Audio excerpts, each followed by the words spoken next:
An 8-inch chef's knife handles the vast majority of cutting tasks in our kitchen. It does everything from mincing herbs and slicing onions to portioning meat.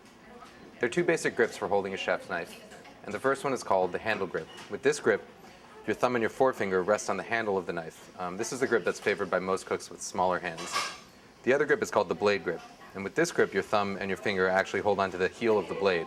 This is the grip that most of the test cooks prefer to use because it gives you a little bit more control over the tip of the blade, which leads to better knife work. Properly positioning your non-knife hand is essential to making sure that your cuts are safe and even. You want to start by making sure your food is stable by giving it a flat base to rest on, like this. Now with your non-knife hand, hold the food by curling back your fingers into a bear claw position, making sure that your thumb is tucked safely behind your fingers.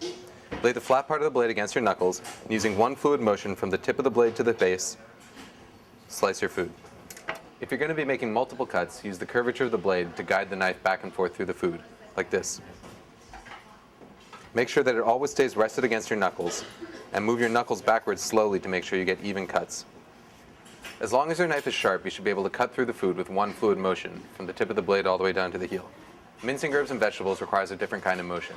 For really bushy herbs like this parsley, you want to start by bunching it up against the blade of your knife like this. Keeping your fingers curved into the claw position, rock the knife back and forth against your knuckles using the curvature of your blade to guide your strokes. Now place the tip of the knife against the cutting board with your knife hand held high.